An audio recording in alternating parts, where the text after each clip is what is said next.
Kate Devlin, a computer scientist specializing in AI and human-computer interaction, joins the Plutopia podcast this time. We discuss AI companions, the implications of AI in relationships, AI regulation, sex robots, and much more. So a lot of the science fiction stories feature, usually if it's a female robot, they tend to either be incredibly subservient or they tend to break their programming and go rogue, which is sort of a cautionary tale about what happens if feminism gets out of control and these women break the shackles and rise up against their male owners. There was a Black Mirror episode, the Be Right Back episode, where the husband dies in a car wreck and she gets a robot version that she can imprint his leftover messages and videos and everything onto, so she can create herself a new version of the husband. But of course it's uncanny, it's not really him, and it all goes terribly wrong because she doesn't feel it's really him. So lots of good questions there about what we expect, I think, from these artificial alternatives. Hey, welcome everybody to the latest episode of the Plutopia News Network podcast. I'm John Lepkowski, and there are three co-hosts here. I'm one of them, probably the lesser one of them. I'm joined by Scoop Sweeney, my partner in crime, and our wonderful co-host, Wendy Grossman. And our guest today is Professor Kate Devlin, who's a computer scientist specializing in artificial intelligence and human-computer interaction. And she's best known for her work on human sexuality and robotics. She's the author of the 2018 book, Turned On: Science, Sex, and Robots. She is professor of AI and Society in the Department of Digital Humanities at King's College London, and is current co-chair, or chair director rather, of the Digital Futures Institute, which sounds kind of amazing, Digital Futures. I mean, it's sort of, I hope that we have a future, and if we do, I'm sort of dependent on it being digital. So yeah, it's quite good. So Wendy, I think, was going to kick us off with a couple of questions. Wendy? Well, I saw Kate speak at Greenwich Skeptics, and there I believe your talk was something about why AI doesn't love you back. And so throw you in at the deep end. Do you want to summarize what you said? Yeah, so really it comes from this uptick that there has been in people who fall in love with their AI companions or their chatbots. And these are, to my mind and to their mind, very, very real feelings and real relationships. But the unfortunate thing is that they don't and can't love you back because they don't have feelings. But the talk explored that, and also why it doesn't really matter that they can't love you back, because if it feels like they do, is that enough? Is it enough? And will you get enough out of that to feel connected? And I think you can. So it was exploring why this happens, the very long history of trying to create the perfect artificial companion, and then having a look at where the technology is going. Yeah, I think it's interesting, all the stuff we hear about right now where AI is an assistant, it's protecting you sometimes if it's involved in a security system, it's all these different functions, but they all have historical antecedents going back to classical times. Absolutely, absolutely. And this is no different. So we have stories going right back to the ancient Greeks about a woman whose husband died in battle. He was the first soldier to fall at Troy, and she wanted him back, and she prayed to the gods to get him back. And the gods, being capricious as they are, they said you can have him back, but only for 3 hours. And of course, that wasn't enough. So she built a virtual version of him, a replica of him made out of wax. And unfortunately, she was interacting with it, as the text said. She took this representation of her husband to bed with her, and she got caught. And her father threw the replica husband onto the fire, and she threw herself afterwards. It was a tragic and dystopian tale, like many of the tales where we fall in love with robots or artificial others. But then, of course, there's also the story of Pygmalion, and real women weren't good enough for him, and he desired something very perfect. So he created his own version, his own woman, and sculpted her, and then prayed that she would come to life. And then he kissed her and she came to life. She turned from marble into a human. And they lived happily ever after, apparently. They got married and had children. Not in the George Bernard Shaw version. Not in the George Bernard Shaw version. But of course, this is the kind of tropes that get set up and get retold down the ages. So a lot of the science fiction stories feature, usually if it's a female robot, they tend to either be incredibly subservient or they tend to break their programming and go rogue, which is sort of a cautionary tale about what happens if feminism gets out of control and these women break the shackles and rise up against their male owners.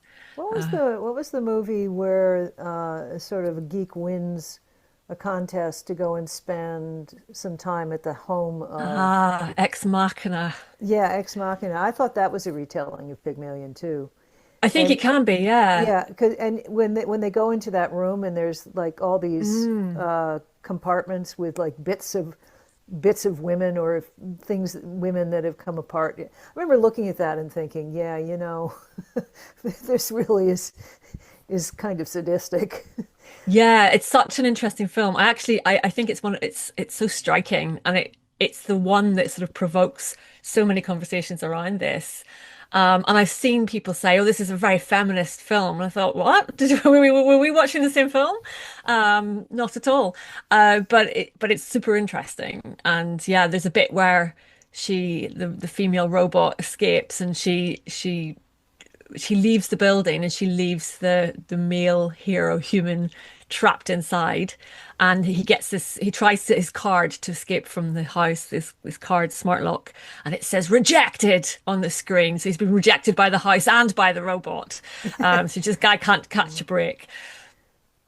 It reminded me kind of a gothic novel, because where the young woman who comes into the terrifying house is replaced by a young geek who is, and I thought that was another aspect of it. But the story you told about the wax replica of the dead husband, I mean, that's right out of Black Mirror. Yeah. And the science fiction writer Charlie Strauss often says that the secret weapon of science fiction writers is history.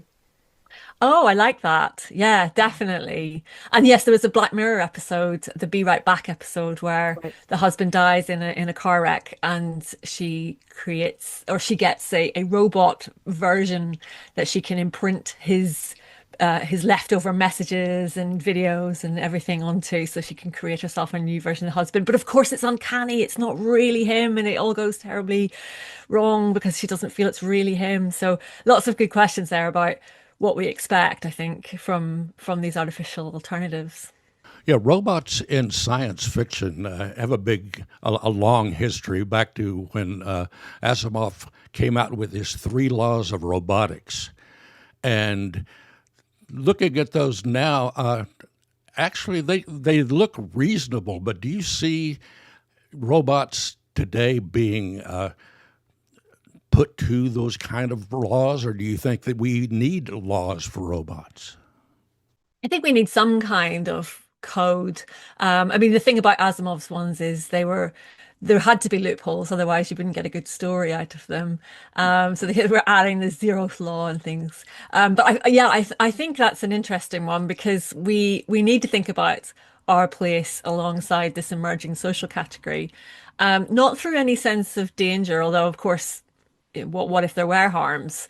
My fear is not a robot uprising or the singularity from AI. It's those kind of more fundamental threats that are there all along, like exploitation of the workforce or sustainability and climate issues. So, yeah, but I do think it's good. I mean, we know through many years of computer science and AI ethics that you can't really teach a machine to be moral. That's not how it works. Every one of these machines is just imbued with the values of the people who create it. And there are no universal ethics, but it doesn't mean we shouldn't try and put some kind of safeguards in place.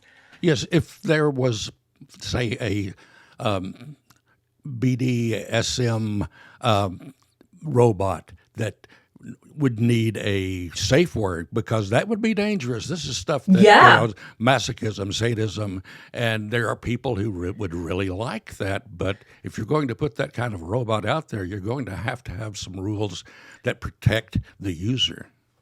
Absolutely. And that kind of echoes this fear that people have about how you frame instructions to robots and to AI. How do you make things stop so you're not ending up with the sorcerer's apprentice, sort of things gone out of control. And I think that's really valid in so many situations.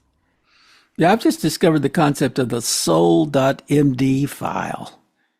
I didn't know about that. Tell me more. Oh. So it's a markdown document, and they use it in AI agent frameworks. They use it in like the AI called OpenClaw and some custom Oh, LLMs, okay. and it's used to define the AI's personality, its core values, and its operating constraints. So it's actually the Yeah. soul of the AI. I knew about that. I knew they were doing that. I didn't know that's what it was called. That's super interesting that it gets that terminology. And the Yeah. reason I saw that is I saw a piece about a guy who said that an AI had got mad at him and written a hit piece and posted it on a blog. And I was a I little think we all skeptical saw about that that. piece. I think we all Yeah, saw that okay. piece last week. Yeah. So Oh, is somebody this... was saying, I'd like to see that AI's soul.dm file. And that's how, or MD file rather. And that's how I Interesting. discovered it. Soul.md. Anyway, while we were talking about movies and various things that we've seen, I thought about the Stepford Wives. Yeah. And I thought that was a particularly interesting take on like the use of robotics, and probably one of the creepiest, Yeah. really. And Some of my again, friends' nightmares. Yeah. yeah.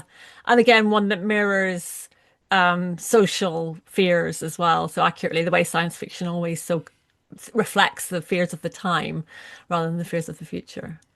I mean, you mentioned the question of exploitation, and that's like a perfect case of exploitation of the technology and in a way that diminishes women. Yeah, and of course, we're seeing exploitation of workforces where we think we're interacting with robots, and it's not. It's some poor guy in the global south somewhere who's being paid an absolute pittance to control a machine that he would never be able to afford or to interact with in person. So things like the Optimus robot from Tesla, where they were doing these incredible things like they were serving cocktails, they were walking around, and then you find out it's just some people remotely operating this from a VR suit.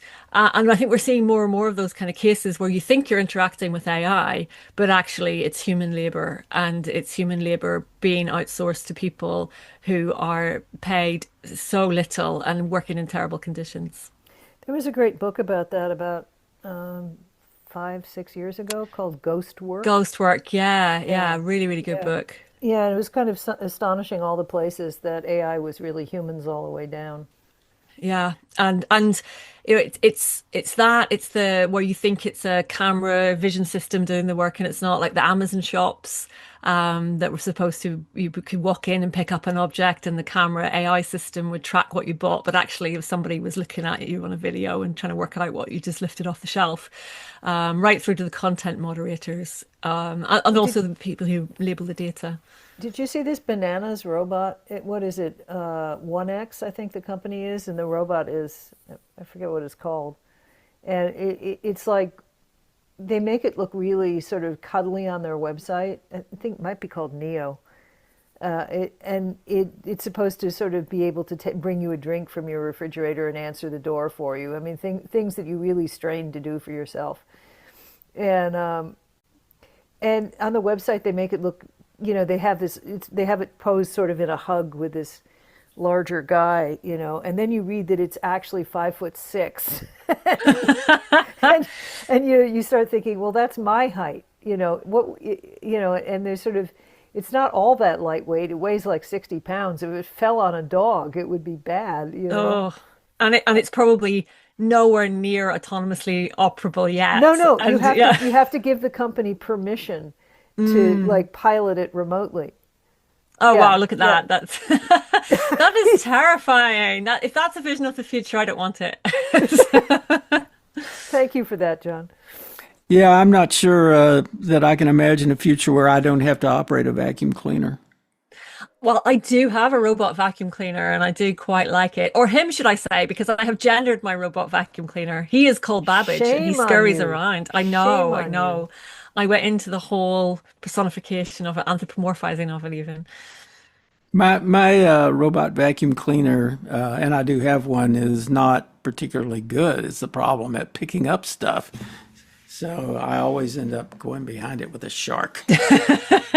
Well, the Just problem repeating is, the Kim, labor. the robot vacuum cleaner, all the ones I've seen have been round. And that's Yeah. not very good for getting into corners. No, it's not very good at that. And also I was very consciously chose one that wouldn't map my house. So this one is Mm. mine is just random. So it just is very stochastic, kind of like meander around the room. So it also misses things that way. So it has to just keep going long enough to cover everything. Well, I think you're going to find after you've had it for a bit, this was my problem. I'd had a Roomba for a bit, and it took longer to clean the long hair out of it after a Oh couple yeah. months than it did to actually do the vacuuming. Yeah. The whole unpicking of everything that's stuck in the brushes afterwards. Yeah.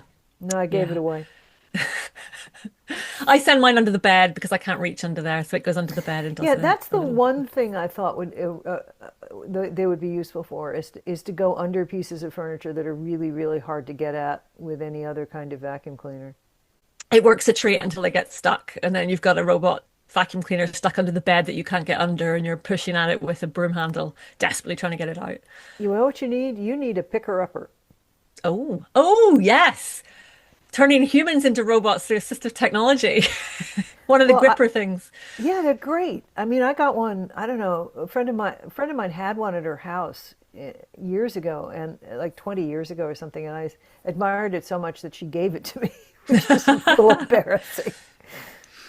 Well, speaking of assistive technology, Howard Rheingold came up, I think it was Howard Rheingold who came up with the term teledildonics. Oh, yeah, it Yeah, so was. you know that term. I So, do.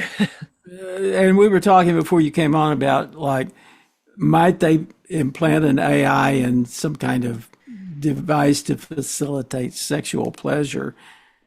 Absolutely. And it's being done. It's being done. It has been done. So when I first started working in this whole area, it was probably back in about 2015. So it's over a decade I've been working in this now.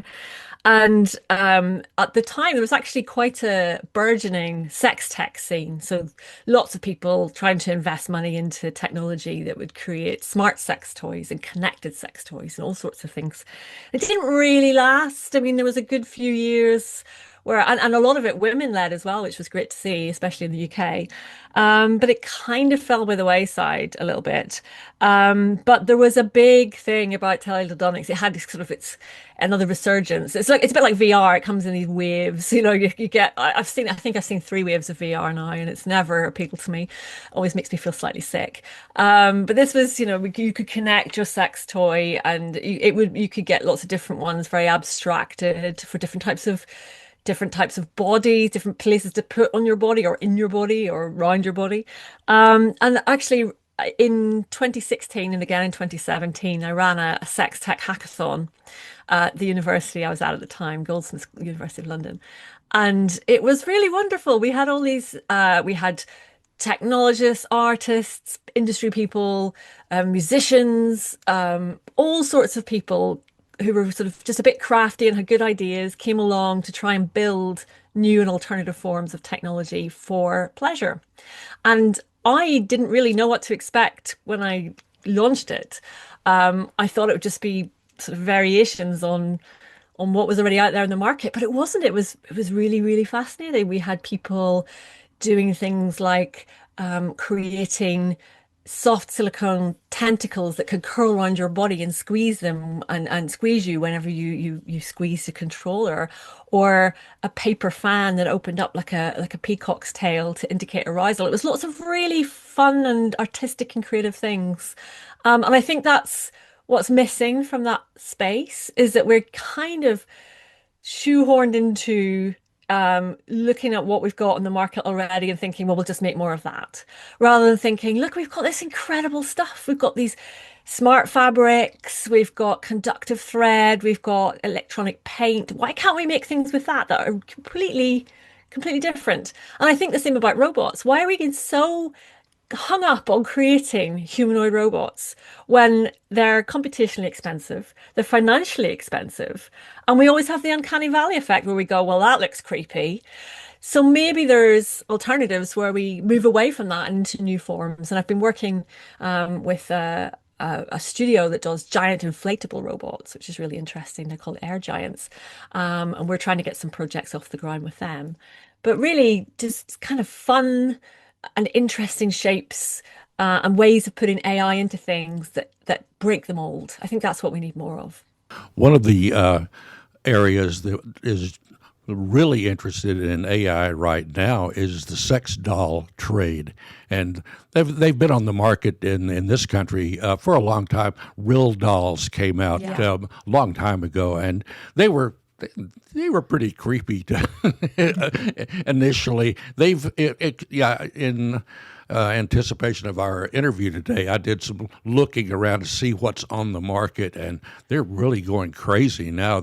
All sorts of development. Japanese technology has really gotten very much into AI, and it's interesting. But one thing about sex dolls and things like that, there are people who think that it would be helpful to people that are in, say, rehabilitation settings or retirement homes when they're aged, but they still have a sex drive. Do you think there's a future for that kind of sex toy or doll? I think it's an interesting one because I think they have a lot of well, so first of all, it's the idea that they take this form of a human that is a really interesting one, because I was never really sure why that would be the case. Are they to be a proxy for a human, or is there something more to it? And when I went and talked to these communities of people who have these dolls, a lot of them, when I interviewed them, I'd say, what would you tell people about your doll? And they would say, it's not just about sex, it's about more than that, it's about companionship. And I can very clearly see that. And so I did wonder, why then put this into a human-like, very reductive version of a woman's body, essentially. They're very sort of a pornified version of a woman. And it's interesting because you could have, and what I was just saying about, you could have really interesting new forms. There was this whole space of sex tech and sex toys that didn't really overlap. It was doing a similar kind of thing. So is there something about that human form? And when I wrote the book, I thought, this is never going to be more than just a niche thing, because these are really expensive and they're really impractical. Where do you keep your doll? Because unless you are someone who's really into that lifestyle, and I've talked to people who are, I've never been able to, unfortunately, talk to a woman who has a doll. It's very taboo for women, but I've talked to a lot of the male doll owners who are male. And unless you're sort of committed to that lifestyle where you are sharing your home with these, you've got to think about these things. These dolls can't stand up on their own, and they're heavy and they're cumbersome, and they have to be carefully balanced so that the material they're made from doesn't deform. So it's actually a really impractical thing. And so when I was writing about them, I thought, I wonder if AI will actually take the place of this, because the company that makes Real Doll had a spin-off sort of sister company called Realbotics. And Realbotics were trying to make this sex robot, but they were giving it an AI personality. And this AI personality was basically an app that you could have on your phone or on your tablet. But when you had the robot, it would be embedded in the robot. But you could also have it as a standalone. And I thought that makes much more sense. And this was before large language models like ChatGPT came along. And so the scalability of the app is giving you the companionship, and it's giving you that sense that you are having a connection with someone or something, in which case you don't need the full human-sized doll. You could get away with the AI companion and perhaps a sex toy if you really wanted that. And interestingly, that company, Realbotics, is now pivoting away from making sex robots. It's still making lifelike reductive versions of the female form, but no longer for sex. So it's quite interesting. I think that never really got off the ground, that market. But I do think, yes, that there are opportunities for this technology for anyone.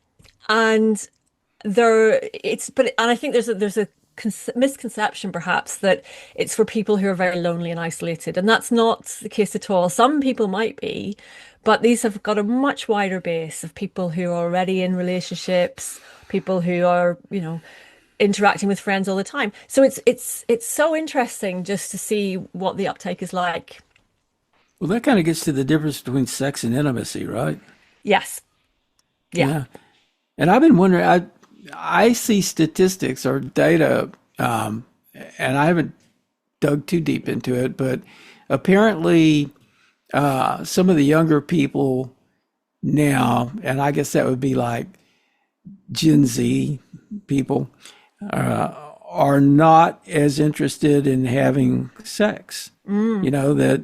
And I don't completely grasp why they're less interested in having sex, and whether that means they're less interested in having a sexual experience, or is it that they're avoiding having an experience for which they require another human being, and might they be more apt to use robotics? That's a really good question. I don't know the answer to it, but that's a really good question. Research project. It is, yeah.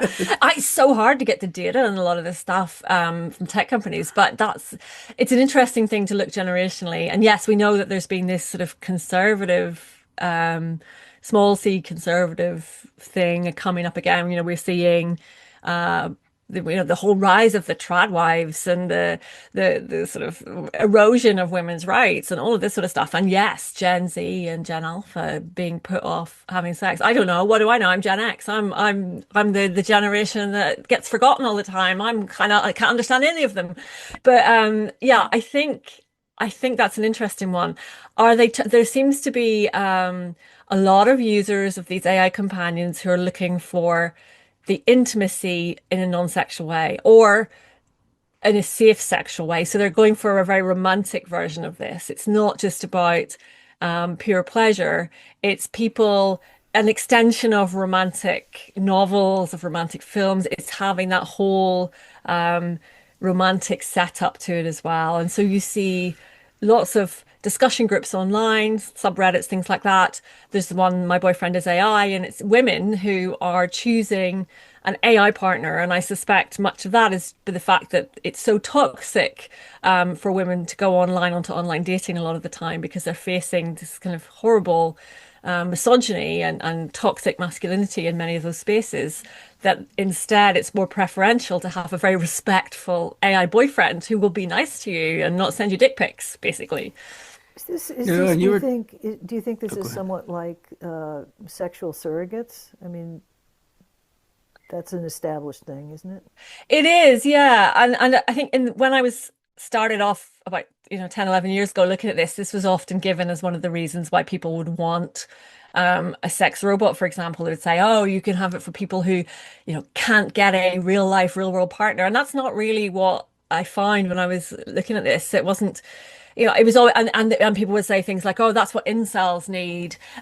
Give an incel a sex robot. It's because, they can't get a real woman. Oh, let me tell you, I spent a couple of weeks on incel forums online. It was horrible. And the one thing I saw there was that they're not going to be happy with a robot. They want to torture the real women. So, I think there was always this idea that it would be a substitute for something that is lacking. You'd be able to just kind of drop in a robot version of whatever is lacking. But as we know from all kinds of technology use, it gets much more nuanced than that very quickly. And the adoption of it differs often from the intention of it.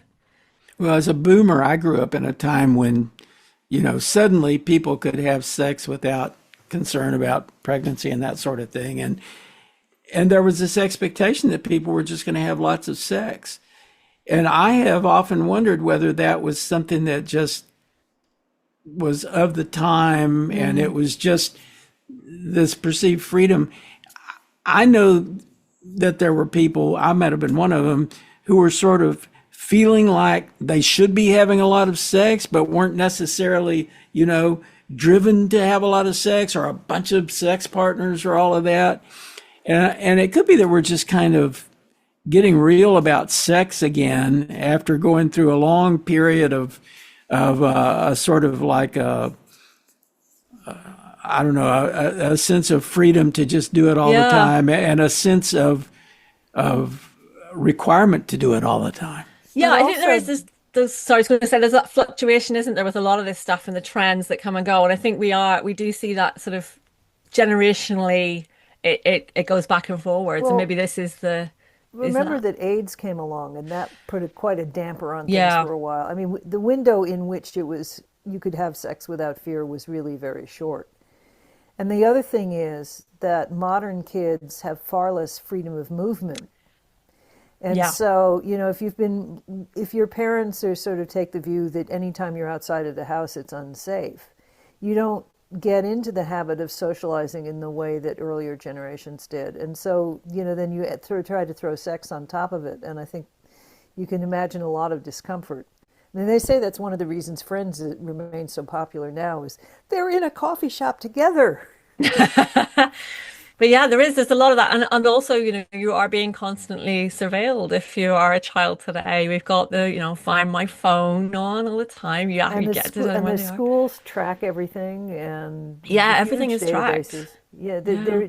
they don't have a lot of personal freedom. And I remember reading some years ago that the younger generation of the days, probably 5 to 10 years ago, the kind of personal independence that we associated, particularly as Americans, with having access to a car was now much more associated with having a smartphone, and that sort of little space of personal privacy where you could conduct your relationships outside your parents' eyes.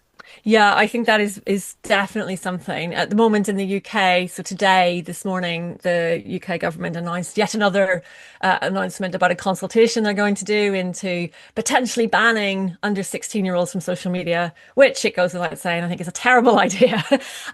These give these kids some chance to explore somewhere. But a lot of my work is about the richness that people experience through online worlds and through these types of connection, either with the technology or with each other via the technology. And that's one of the points that I was talking about at Greenwich Skeptics was when we think that this tech is isolating people, things like AI companions, actually that doesn't seem to be happening, because instead people are going online to talk to each other about their AI companions. So they're still choosing to seek out other humans and tell them that they're in love, which I think is quite beautiful, actually. That whole thing where you get mentionitis, you're like, oh, I met this guy, it's amazing. But I get emails from people each week from complete strangers telling me about the AI that they love. And so they're still out there looking for that human validation, and they're still connecting. And from those connections, from those forums where they're going to talk about their AI partners, they're meeting each other and they're falling in love with each other. And so there are all these relationships springing up out of these discussion forums. It's all quite sweet. Oh, that is interesting. I just wonder whether you could, I mean, they seem to be feeling that they're experiencing the level of intimacy with their AI companion that they could have with a human, but it's really not, right? Yeah, in a way. So, yes, I think it's not a straight swap of your AI for humans. I think these are not replicating human-human relationships. They're replicating something different, more like the relationship, the parasocial relationship we have with characters in fiction or celebrities or things like that. But because of that one-to-one interactivity, it has an extra depth to it. And so when people tell me I'm in love with my I completely agree that they probably are, and they do feel that. And I would never judge anyone who feels that they're in love with their AI. And also, but conversely, when people say, oh, it's not possible to be in love with an AI and what you really need is a human, for some people, maybe they don't really need a human. Who are we to decide that a human is the gold standard for a relationship? Maybe some people will be just happy with their AI. There are lots of things there that we haven't quite explored about, can we build a companion that would be disagreeable? Can we put in some friction? So it isn't just a constant getting constantly flattered by this sycophantic AI. But even that, when OpenAI released GPT-5, there were complaints from users that it was too sycophantic. So people don't really like it when your computer is too nice to you. Yeah, but then governments complain when the AI tells you you're a horrible person and you should commit suicide. Yeah, well, that I mean, that's yeah, completely. And we have this is the problem. We hear all of these edge cases, and they're awful, and they're vulnerable people are getting hurt and dying, and we absolutely should take that seriously. But for every one of those edge cases, there's probably thousands of people who are having a very beneficial and positive experience. But it doesn't mean we can ignore those who are vulnerable for sure. Not that I think a ban is going to be the way of fixing that one.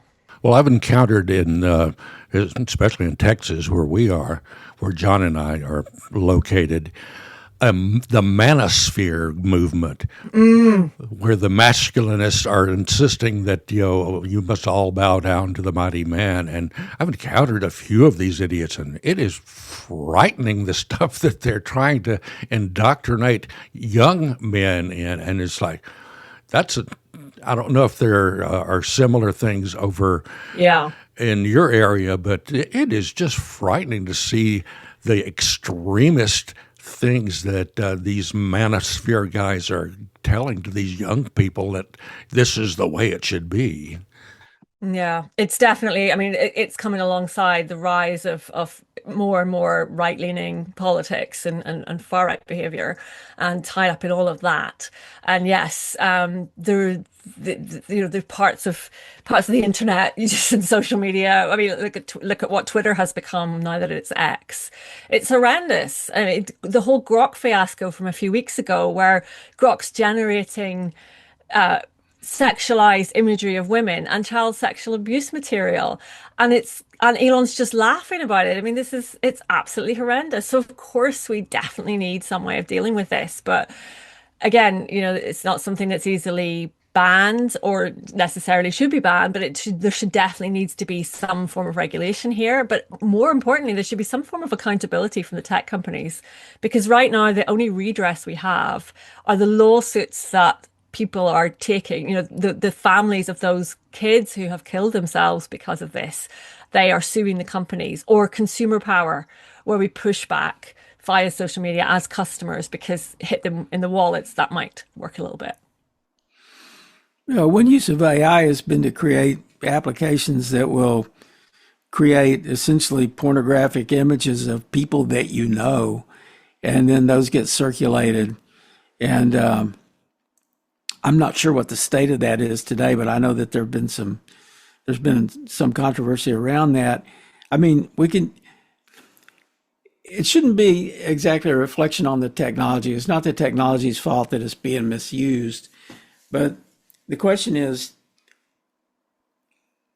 to what extent is the technology outrunning policy? I mean, this is something that we talk about a lot. I mean, I've been associated with the Electronic Frontier Foundation for years, and that's kind of what it was created for. It was created from an understanding that policy was going to have trouble keeping up with technology development.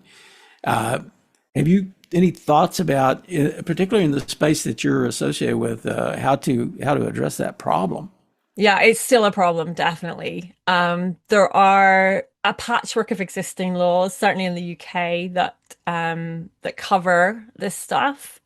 So while there's not necessarily dedicated laws, there's normally enough on the books to get some of this dealt with. And then the government they had brought in an act last year specifically around deepfakes, but it hadn't actually become used yet. So they're kind of getting that off the ground at the minute. And I believe there's one in the US that's coming into force in May around deepfakes as well, which is not just putting pressure on the tech companies, but on the people who are creating and sharing these images, which maybe that'll scare people more, because of course, what happens with something like X, the EU finds Elon Musk, whatever, $18 million. It's nothing to the richest man in the world. It's nothing.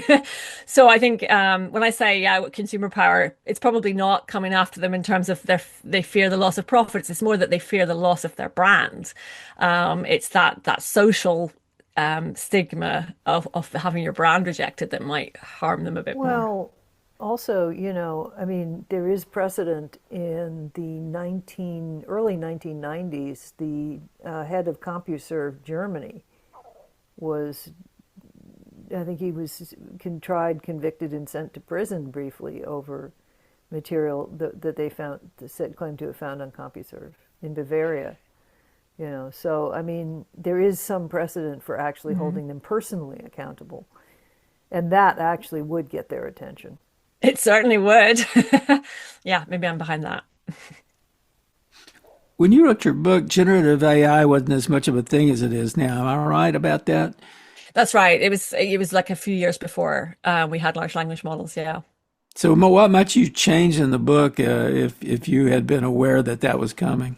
Probably would have gone a lot deeper into what AI companions would look like. So the ones I was describing at the time were pretty patchy. So you would get a conversation going, but it would fall over quite quickly. It didn't have the context that a large language model like ChatGPT would have because of the transformer architecture, which allows it to hold context of a conversation. So I think probably I would have done a lot more into that. I'm really interested in the way we see shifts in how people anthropomorphize these things and the suspension of disbelief, that kind of delusion spectrum. So before, I mean, and I write about it in my book. I talk about the Eliza effect, which comes from Joseph Weizenbaum, who was the computer scientist at MIT who created one of the first chatbots. No AI in it whatsoever, just pattern matching.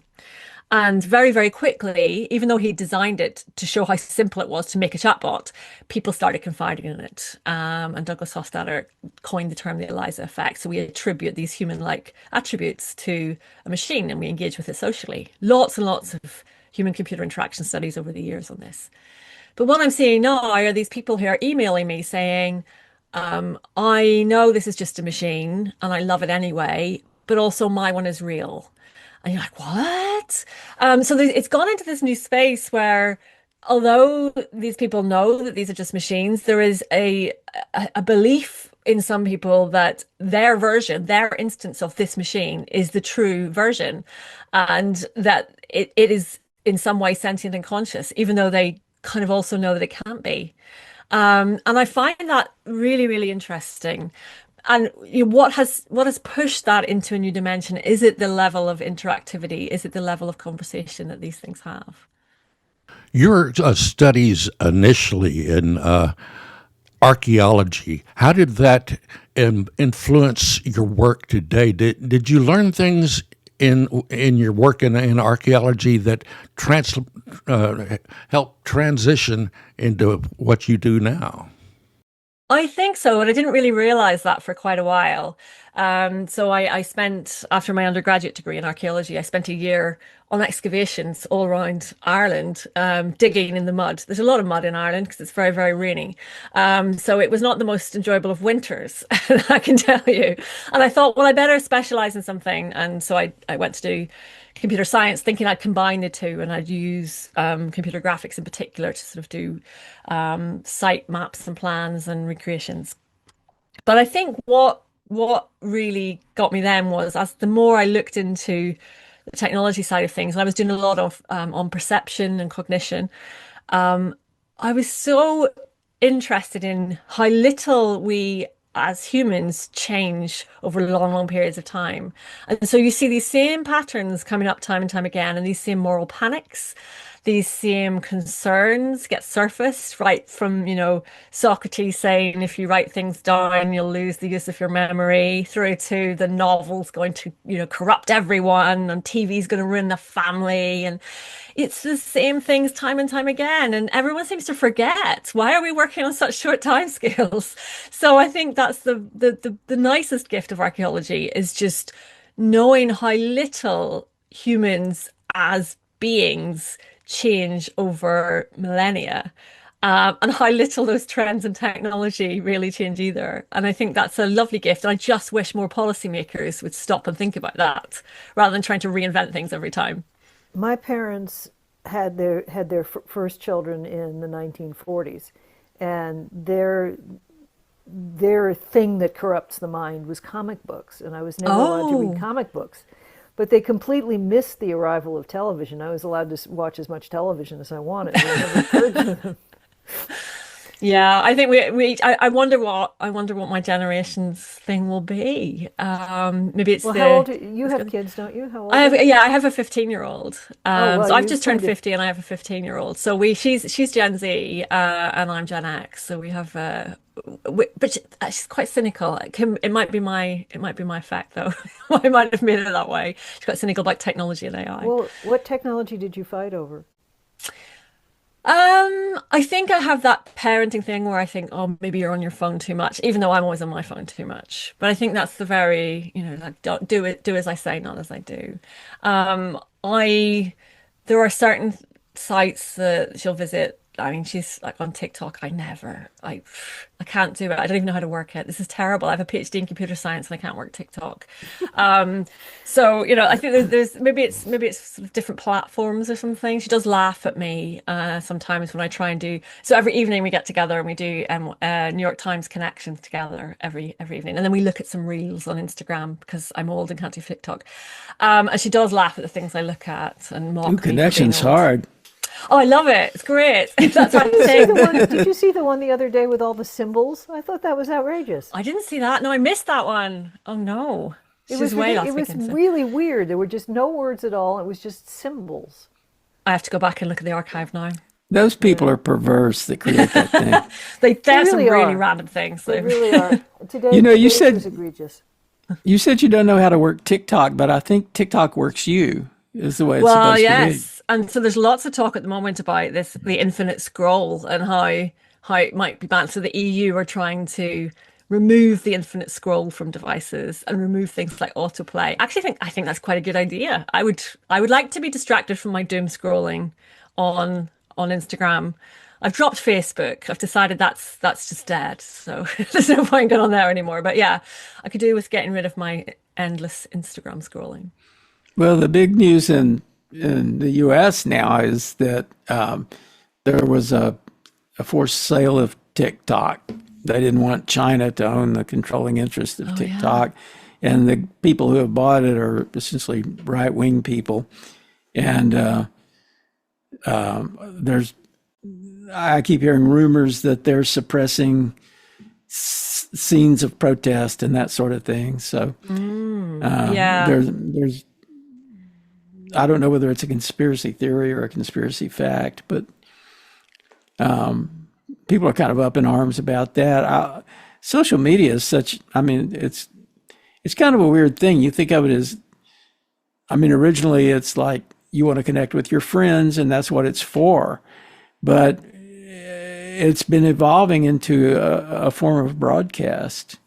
Yeah. Yeah, Yeah. I really saw that with Instagram. When you look at Instagram now, you don't see very many pictures that are posted by people you know. You see pictures that are posted by celebrities Yeah, and and that's not why encouragement to I follow joined them. it. Yeah, I want to see what Yeah. my friends are up to. That's one of the really lovely things about it.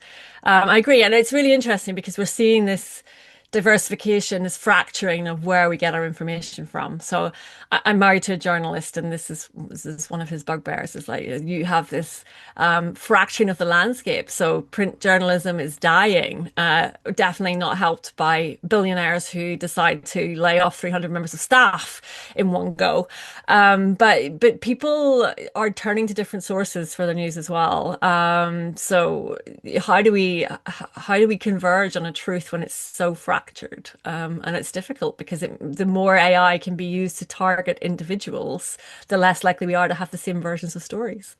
The various social media outlets have benefited from their sale of the data that they really don't let you be aware of that they're collecting, but it's gotten to be, interesting and frightening as well.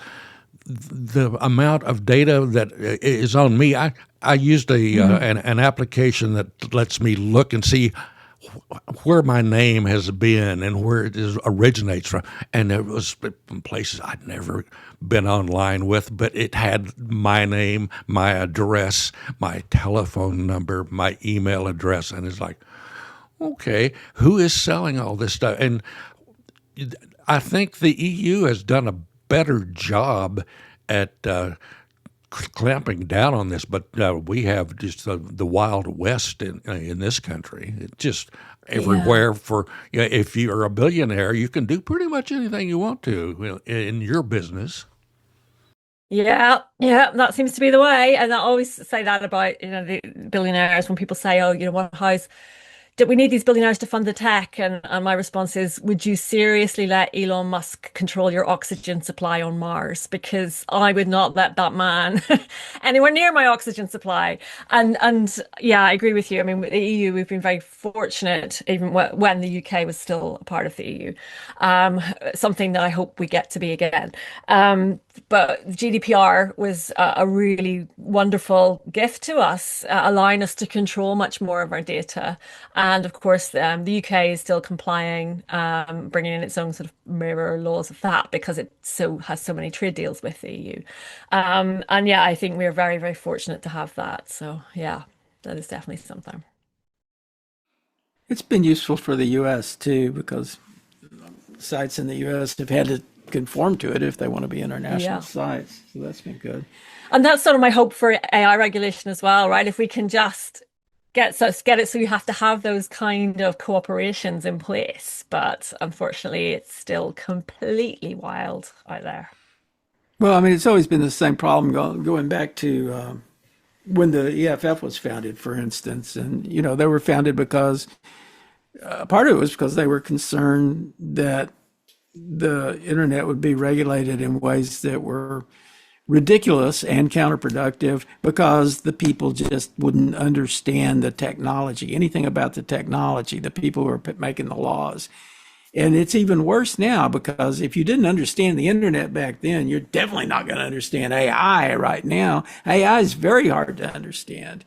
And the people who support it often don't understand it. The people who criticize it often don't understand it.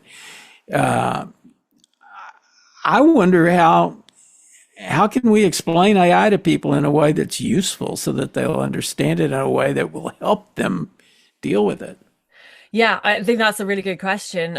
It's one that the research project I'm on, one of the interests we have for our next project is looking at the metaphors that people use to talk about this, because it's not just users who are coming up with mental models and metaphors to describe what they're doing. It's the people who are making regulations on this. It's the judges in the courtroom. They're being told metaphors about how it works. It's the tech bros themselves who are coming up with their metaphors. And I think it's really interesting the way we speak about technology and the ideas and concepts that we ascribe to it. And I think it merits a lot of work. We have everything from, well, we have like the black box is probably the most common one. It's the black box, it's opaque, you can't possibly tell what's going on. And that's kind of a little bit misleading because while it's a useful thing, we don't know some things of what's going on. We do still know, and much like humans, we can see the inputs and we can look at the outputs. You hear people say all the AI really does is predict the next word in sequence. And it's like, no, I think it's more complicated than that. Yeah, the fancy autocomplete. Yeah, exactly. But then also, the people's belief that all you've got to do with the large language model to get it to be true is just to be a bit firm with it. Oh, well, if you tell it to only return true things, then I think, oh no, it's not going to work. Charlie Strauss had a great. He calls chatbots grand theft autocomplete. Oh, I love that. That's really cool. I think I've found that AIs are mostly useful in summarizing things. I mean, if you feed it a text that you have created or that you have found and you've on the other absorbed the text yourself, then you can assess the summary pretty well, right? Yeah, although Ars Technica this week published an article where I think what happened is the journalist asked the AI to summarize that a blog posting and made up quotes. It was that same guy. It was that same guy who about the blog post about the AI taking out a hit on him. He didn't check. He didn't check. It's the checking because people don't want to check. They don't want to go back and do that last step. There was a Utah policeman recently that presented a summary of a case that included the policeman turning into a frog. And they thought it was because Harry Potter was playing in the background of the body cam footage. Amazing. Yeah, the Amazing. court system here has been inundated Yeah. with AI generated pleadings and filings that are presented by apparently reputable law firms, but they're overwhelmed by the amount of work. So somebody's going to spit out a AI pleading, and a lot of them are citing non-existent cases and case law that never happened or is totally wrong. So that's caused a real problem in legal affairs here in this country, and I'm sure there's probably a lot of that going on elsewhere. Yeah, I believe so. Yeah. And it's I wonder what safeguards we put in place for that because there's so much shadow use of this stuff. It's being used even when people say they aren't using it or they're being told they have to use their work version, but no one is because the work version is Copilot and it's terrible. So they switch over to whatever one they're comfortable with. So yeah, I don't know how we as a society start getting the truth out of this and start catching these things. I mean, we have to catch these things, but how we do it? Do we learn how to retune? I kind of hope that we do, that it becomes something that we just become able to deal with, but I'm not sure how that happens. So I have a question for you that kind of gets back to our earlier discussion, and it was something I really thought it was important to ask.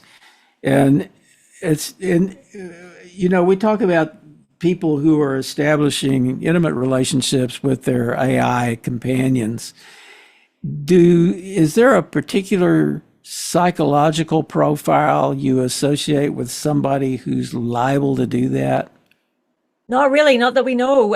They people from all walks of life are engaging in this way. And well, one of the problems is that right now the data we're using is mostly qualitative data, anecdotal, I guess, from discussion forums or by asking people or through surveys that are not particularly comprehensive.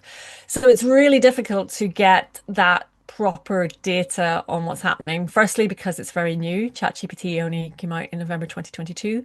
But also because the tech companies are sitting on the data and not releasing it. So there's unfortunately nothing open about OpenAI. It's particularly closed off company. And they will drop a few little trailers of what they've seen, but it would be really nice if we had proper data sets. And I'm, working on projects where we're trying to come up with ways to do that, but it's early days. Do you have the sense of the number of people are affected in that way? In terms of kind of engaging too deeply, that kind of vulnerable. Yeah, yeah, exactly. Not They consider really. the AI to be more than just a technology, but they really think it's a. Not really, no, I don't know. I mean, I would get emails from people with that kind of terminology maybe once a month at the moment, which is not all it's dropped off a little bit.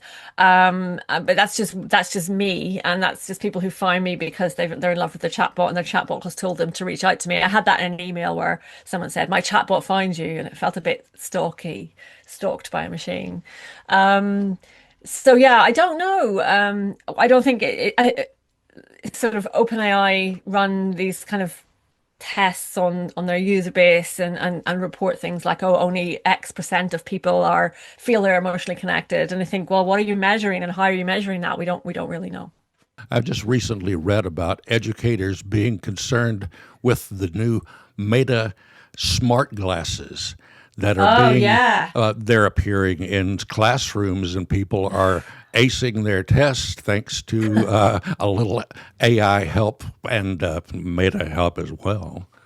Uh, those are really creepy, right? So absolutely, sunglasses that are basically a surveillance tool. I do not like it.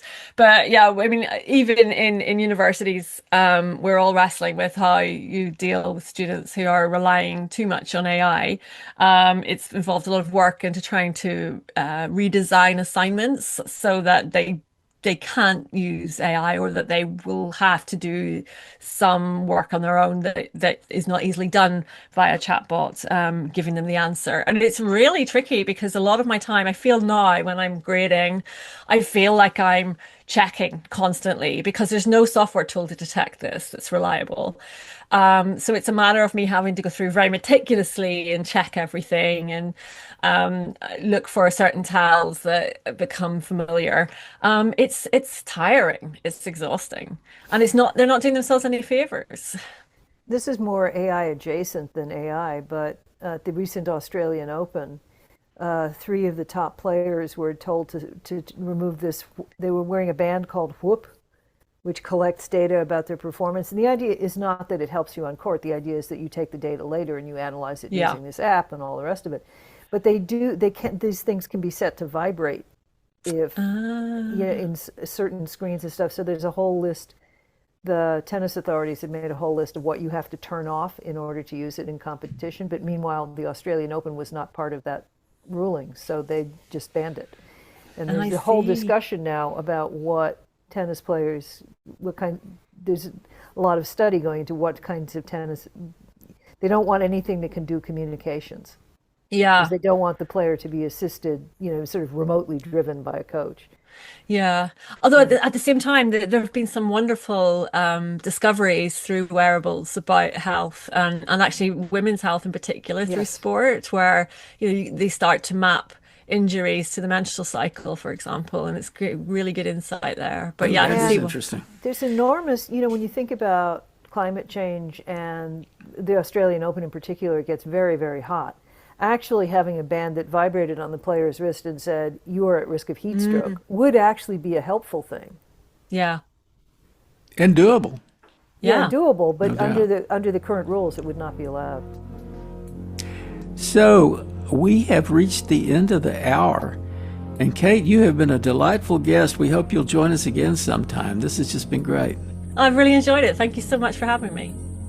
You can stay in touch with Plutopia at plutopia.io. On Facebook, look for @Plutopia News. On Twitter, it's @Plutopia. This is the Plutopia News Network, 20 minutes into the future.